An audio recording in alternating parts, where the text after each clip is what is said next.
आज की वीडियो में आपके साथ ऐसे यूज़फुल टिप शेयर करने वाली हूँ जो कि आप सभी के बहुत काम आने वाली है। स्पेशली ईद उल बकरा से पहले पहले ये काम लाजमी कर लें। जितनी भी आपके घर में वॉशरूम की जालियाँ हैं या सिंक की जाली है, बेसन की जाली है या फिर आपके सहन में कहीं भी ड्रेन जाली है, तो उसके ऊपर आप लोगों ने ये काम लाजमी लाजमी कर लेना है। ईद से पहले पहले करना है ये काम। आपकी बहुत बड़ी टेंशन बिल्कुल ख़त्म हो जाएगी। आप न सिर्फ आपकी टेंशन का हल होगा बल्कि आपके बहुत सारे पैसे भी बचने वाले हैं। और आज की वीडियो देखने के बाद आप 1 महीने के सरफ़ को 2 महीने के लिए चला सकेंगी। ऐसा ज़बरदस्त और यूनिक तरीका आज से पहले आपके साथ किसी ने भी शेयर नहीं किया होगा और इस तरीके की मदद से हर किस्म के दाग भी बिल्कुल साफ़ हो जाएँगे। और साथ ही साथ रेगुलेटर को आप गर्मियों में स्पेशली बकरा ईद पे किस नंबर पे सेट करेंगी, मैं आपको बताऊँगी आज की वीडियो में, जिससे आपका गोश्त ईद का बिल्कुल भी ख़राब नहीं होगा।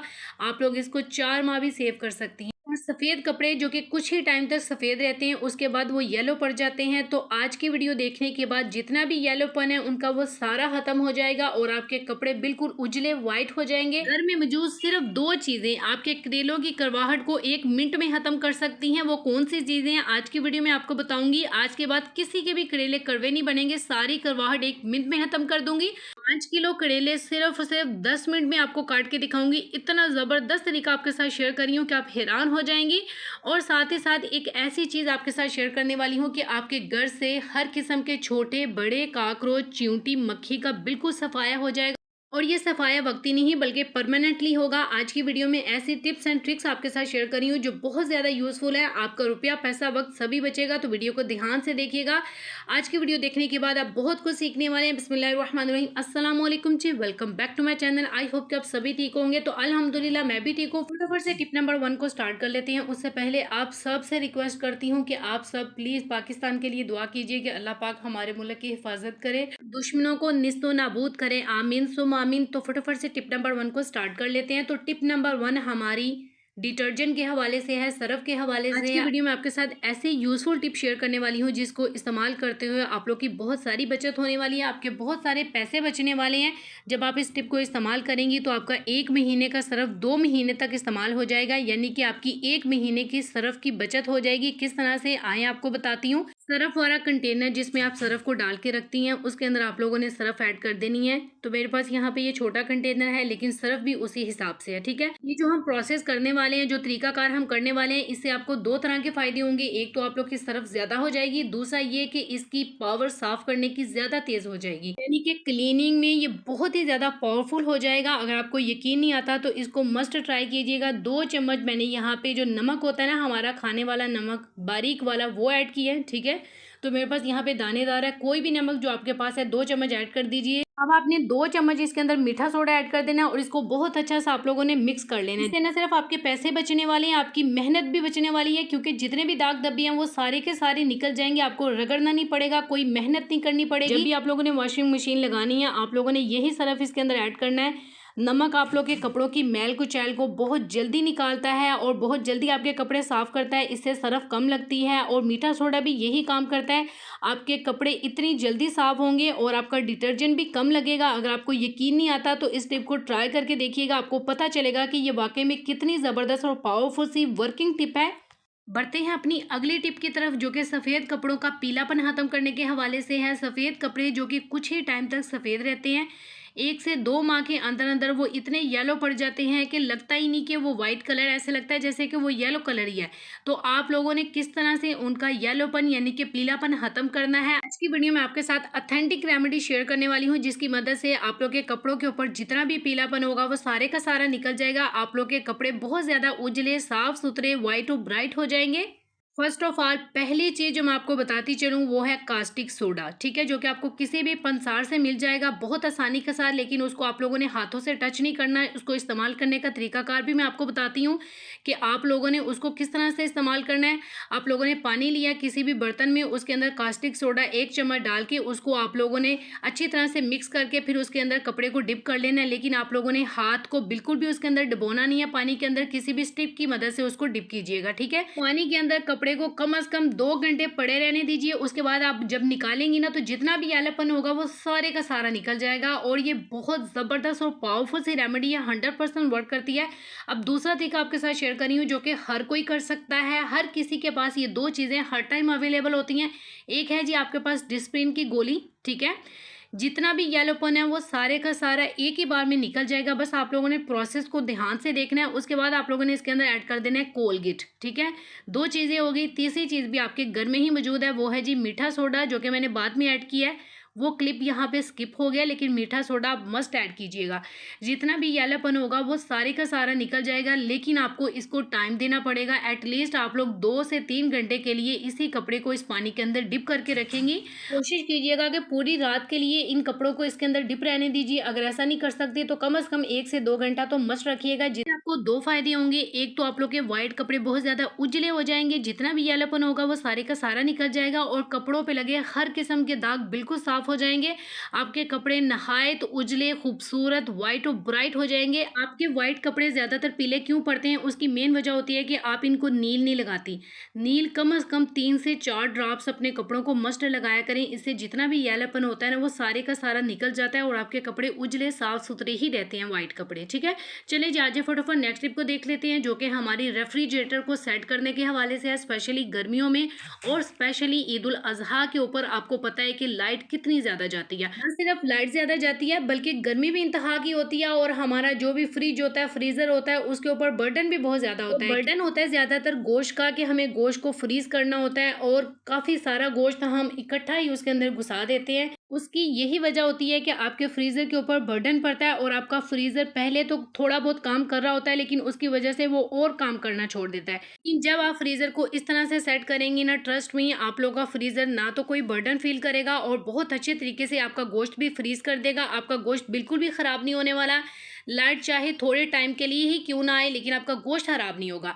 आप लोग नीचे भी फ्रिज वाले हिस्से पे भी गोश्त रखेगी ना 1-2 दिन के लिए, तो वहाँ भी गोश्त बिल्कुल सेफ रहेगा, क्योंकि अमूमन ना नीचे वाले हिस्से में भी कूलिंग हो रही होती है, बर्फ़ जम रही होती है। तो इसको किस तरह से सेट करना है वही आपको बताने जा रही हूँ।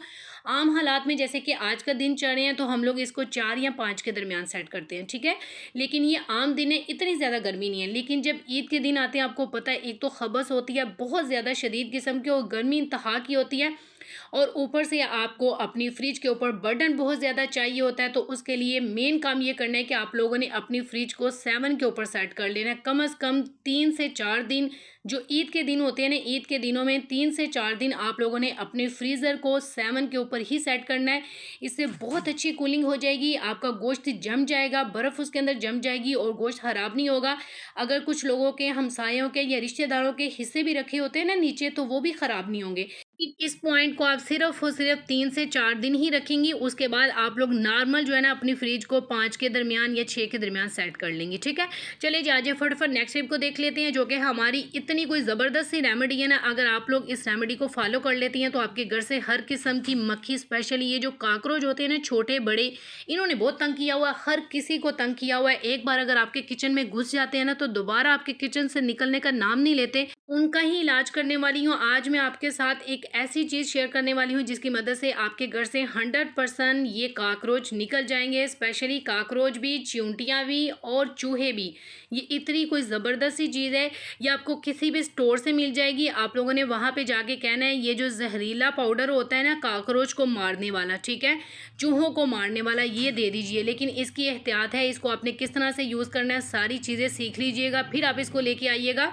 इसको आप लोग 2 या 3 तरीकों से इस्तेमाल कर सकती हैं। पहला तरीका देख लीजिए कि आप लोग इसको डबल रोटी के ऊपर या आप लोग इसको टमाटर के ऊपर रख के यूज़ कर सकती हैं, क्योंकि अमूमन ये जो छोटे काकरोच होते हैं ना, ये रोटी, डबल रोटी और स्पेशली जो है ना ये टमाटर बहुत शौक से खाते हैं। तो आप लोग इसके ऊपर इसको छिड़क देंगे इस पाउडर को, ठीक है? इसको आप लोगों ने कहाँ पे यूज़ करना है, किस तरह यूज़ करना है, सारा चीज़ें आपको बताऊँगी। उससे पहले इसको एहतियात से रखिएगा, जब बच्चे रात को सो जाएँ तब आप इसको यूज़ कीजिएगा, ठीक है? स्पेशली आपको पता है कि ये जो छोटे काकरोच होते हैं, बड़े काकरोच होते हैं, ये रात को ही निकलते हैं। जब लाइट्स ऑफ होती हैं ना तब ये निकलते हैं। तो आप लोगों ने ये काम रात को ही करना है, जब बच्चे सो जाए सुबह उठ के आप लोगों ने जितना इन्होंने खाया, बाकी आप लोगों ने उठा लेना है, ठीक है? इसको आप लोगों ने वहाँ वहाँ पे रखना है जहाँ पे कॉकरोच आते हैं, स्पेशली आपके चूल्हे के अराउंड आएँगे, आपका ये जो शेल्फ़ का एरिया है वहाँ पे आएँगे, तो आपको बेहतर पता है कि कहाँ पे आते हैं, और ये जो चींटियाँ होती हैं उनके लिए भी ये बेस्ट है और चूहों के लिए भी ये बेस्ट है, ठीक है? इसको खाते सारी एक रात में ही वो मर जाएँगे और दोबारा आपके घर का रुख नहीं करेंगे, और जो छोटे-छोटे उनके बच्चे रह जाएँगे ना, आप लोगों ने इस प्रोसेस को कम से कम 1 हफ़्ता लगातार करना है, वो भी इंशाल्लाह बिल्कुल ख़त्म हो जाएँगे। तो इसको मस्ट ट्राई कीजिएगा। चलिए जाइए फटाफट नेक्स्ट टिप की तरफ चलते हैं। अच्छा जी, अमूमन ऐसे होता है कि हमें आटा फ़ौरन से गूँदना है और हमें फ़ौरन से रोटी बनानी है। होता है ना ऐसे कि हमारे पास टाइम नहीं होता कि आटे को गूँद के रख दीजिए कम से कम आधा घंटा, जब आटा बहुत अच्छे तरीके से स्टे करेगा उसके बाद हम लोग रोटी बनाएँगे तो रोटी अच्छी बनेगी। अच्छा, ये बात हकीकत है कि जब हम लोग आटे को रेस्ट नहीं ना देते तो रोटी बनाते हैं, हमारी रोटी फट जाती है, अच्छे से नहीं बनती। लेकिन आप लोग मेरे तरीके से आटा गूँधेंगी ना तो आप लोग को ज़्यादा रेस्ट नहीं देना पड़ेगा, फ़ौरन से आटा गूँध के फ़ौरन से रोटी बनाने की। उसके लिए आपको गर्म पानी लेना पड़ेगा, नीम गर्म से थोड़ा ज़्यादा गर्म पानी, उससे आटा गूँधेगी ना तो आपको आटे को ज़्यादा रेस्ट नहीं देना पड़ेगा और आपकी रोटी भी बहुत ज़्यादा सॉफ्ट और नरम बनेगी। ऐसी क्रीम जो कि आपके काले रंग को इंस्टेंट बहुत ज़्यादा व्हाइट और ब्राइट कर देगी और बगैर किसी नुकसान के ईद आने वाली है। अगर आपका रंग बहुत ज़्यादा काला हो चुका है, आप चाहती हैं कि आपका रंग बहुत ज़्यादा वाइट और ब्राइट हो जाए और बगैर किसी नुकसान के, तो जी हाँ, ये मेडिकेटेड क्रीम है, डर्माटोलॉजी से अप्रूव्ड है। इसके रिज़ल्ट बहुत अमेजिंग है, बहुत सुपर्ब हैं। जिसने इसको यूज़ किया उनके इसको रिज़ल्ट बहुत अच्छे मिले हैं। अगर आप भी इस क्रीम को बाय करना चाहती हैं तो फ़ौरन से इसको ऑर्डर कर लीजिए, क्योंकि इसमें ग्लूटाथियोन प्लस विटामिन सी है जो आपके कलर कंप्लेक्शन को बहुत ज़्यादा वाइट और ब्राइट कर देता है। आपकी स्किन के ऊपर आए हर किस्म के दाग धब्बे बिल्कुल साफ़ हो जाएंगे, सालों पुरानी सख्त तरीन छाइयाँ भी बिल्कुल ख़त्म हो जाएंगी, आपकी स्किन के ऊपर बहुत ज़्यादा ग्लो आ जाएगा। इसको ऑर्डर करने के लिए नंबर आपको स्क्रीन पे शो हो रहा है ना, इसी नंबर पे ऑर्डर कीजिएगा और मेरा कोड MM10 यूज़ करने पे आपको 10% डिस्काउंट मिलेगा। चलिए जाइए फटाफट नेक्स्ट टिप की तरफ चलते हैं, जो कि हमारी पुदीने के हवाले से है। जब भी हम लोग पुदीने के पत्ते निकालते हैं ना, एक तो टाइम बहुत लगता है हमारा, एक एक करके इसको निकालो जी, इतना टाइम तो किसी के पास नहीं होता कि एक एक करके निकालो। तो मैं किस तरह से फटाफट तरीके से पुदीने को पत्तों से अलग करती हूँ, आए आपको बताती हूँ। मुझे ना आदत है फास्ट तरीके से काम करने की, मैं आराम से काम करना मुझे बहुत जिल्लों का काम लगता है। तो मैं क्या करती हूँ, गट्ठी को ना मैं 2 हिस्सों में डिवाइड कर लेती हूँ या पूरी की पूरी गट्ठी पकड़ लेती हूँ और इसके आगे से जितने भी पत्ते होते हैं ना वो सारे 1 से 2 बार में निकाल लेती हूँ। बीच में जो रह जाती है ना टहनियों के साथ, उसको खोल के ना फटाफट तरीके से, बड़ी मैं तो मिनटों सेकंडों में काम करती हूँ। स्पेशली इस तरह के काम जिनके अंदर आपका टाइम ज़्यादा लग रहा हो ना, मुझे बहुत इरिटेशन होती है। मैं कहती हूँ टाइम नहीं ज़ाया होना चाहिए। आई होप कि ये वाली टिप भी आपके बहुत काम आई होगी।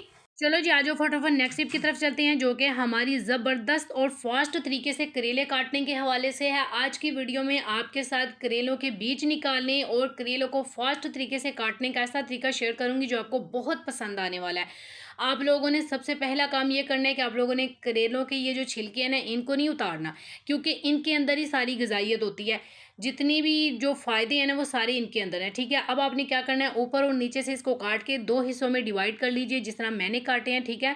अब इसका ये जो बीच वाला हिस्सा है, इसको आप लोगों ने दरमियान से सीधा जो करेला काट लेते हैं ना हम लोग, उस तरह नहीं काटना। हमने इसको ऐसे बंद ही रहने देना, ठीक है। और किसी भी स्पून की मदद से आप लोग बहुत आसानी के साथ इसके बीजों को निकाल लीजिए। एक ही बार में आप लोग मिनटों सेकंडों में ढेरों ढेर बीज निकाल सकती हैं। अब आप लोगों ने 2-3 करेले जो है ना ऊपर नीचे रखने हैं, ठीक है। और इस तरह से इकट्ठे सभी के ऊपर छुरी फेरते जाइए। मिनटों सेकंडों में मैं कहती हूँ मैं करेले काट लेती हूँ। इतना सारा टाइम नहीं होता कि पहले उसको घंटा लगा के छीलो, फिर उसको घंटा लगा के काटो। अब आपको जो मैं तरीका बताने जा रही हूँ ये उससे भी ज़्यादा फास्ट है। और हाँ, इससे आपको बीज भी निकालने की ज़रूरत नहीं है। बीज आप लोग किस तरह निकालेंगी वो बहुत ज़बरदस्त तरीका है, वो भी मैं आपको बताती हूँ।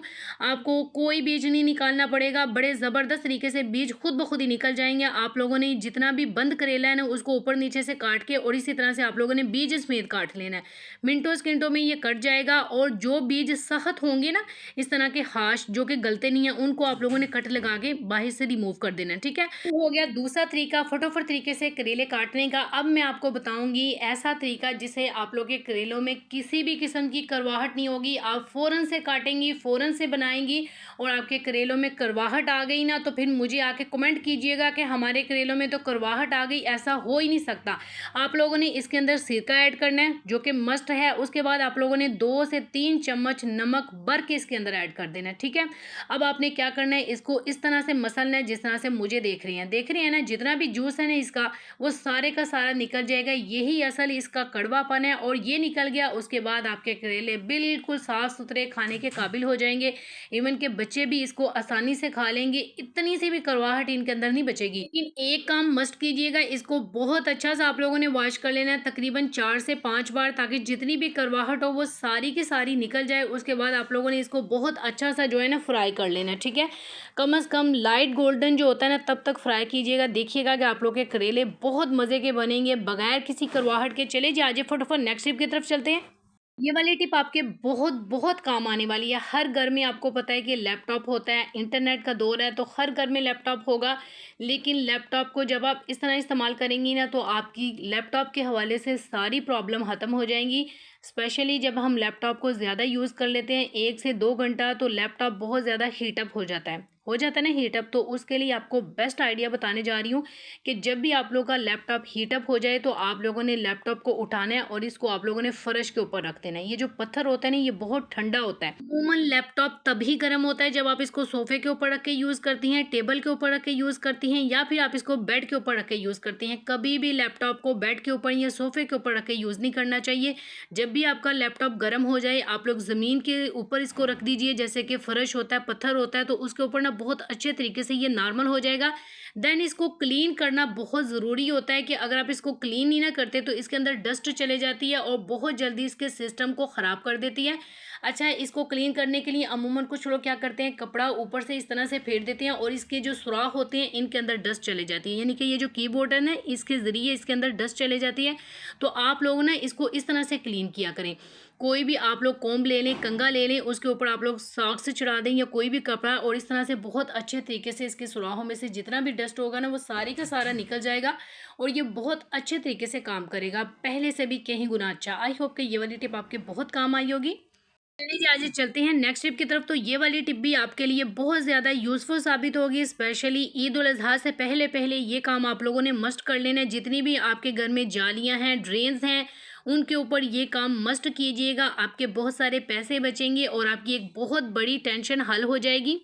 अब ईद उल बकरा से पहले मैं क्यों कह रही हूँ ये काम कर लें, उसकी मेन वजह है, वो वजह भी मैं आपको बताती हूँ। क्योंकि ईद के ऊपर आपको पता है कुर्बानी होती है, और कुर्बानी की वजह से जितना भी गंद होता है, चर्बी होती है, इवन के गोश्त के छोटे छोटे जो पार्ट्स होते हैं, इसके साथ साथ ये जो ब्लड होता है, ये सारे का सारा हमारी पाइपलाइंस में जाता है। क्योंकि घरों में ही अमूमन कुर्बानी होती है, और जितना भी खून होता है जमा हुआ हो या फिर लिक्विड फॉर्म में हो, वो सारे का सारा ड्रेन सिस्टम में जाता है, पाइपलाइन के अंदर जाता है, और पाइपलाइन में जाके अटक जाता है, फंस जाता है। उसकी क्या वजह होती है, क्योंकि ये जो पाइपलाइन होता है ये हमारा बिल्कुल साफ़ नहीं होता, क्लीन नहीं होता। ज़ाहिर बात है इसके अंदर गंद फंसा होता है।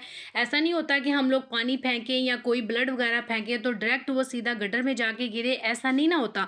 तो इसकी यही वजह है, ये जो चर्बी होती है या जो पार्ट्स होते हैं गोश्त के, ये बीच में अटक जाते हैं। इस वजह से इन पाइपलाइन से बहुत बुरी स्मेल आ रही होती है। इन स्मेल ही बुरी नहीं आती, बल्कि इनके बंद होने का भी काफ़ी सारा अंदेशा होता है कुछ लोगों के। तो पाइपलाइन ब्लॉक हो जाते हैं, बंद हो जाते हैं, फिर काफ़ी सारे पैसे लगते हैं उसको खुलवाने के लिए। लेकिन ये काम जो मैं आपको बता रही हूँ ना, इससे आप लोग के पाइपलाइन में ना तो किसी किस्म की स्मेल पैदा होगी, और ना ही आप लोग का पाइपलाइन बंद होगा, ना ही सिंक बंद होगा, और ना ही बेसन बंद होगा, और ना ही किसी भी किस्म की जाली या पाइपलाइन आपका बंद होगा।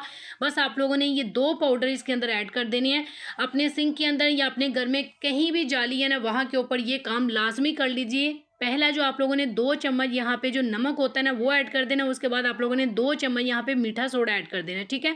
उसके बाद आप लोगों ने ये जो गर्म पानी होता है ना, तेज़ गर्म पानी, ये आप लोगों ने ऐड करना है। लेकिन आप लोगों ने एकदम सारा पानी ऐड नहीं करना, ठीक है। ये काम आप लोगों ने रात में करना है, सुबह में नहीं करना है, क्योंकि रात में पानी का बहाव रुका होगा और इस तरह से जितना भी कचरा मचरा होगा वो सारे का सारा इन दोनों चीज़ों की वजह से गल जाएगा। और उसके बाद जब गर्म पानी आप डालेंगी ना, तो वो सारे का सारा एकदम से निकल जाएगा।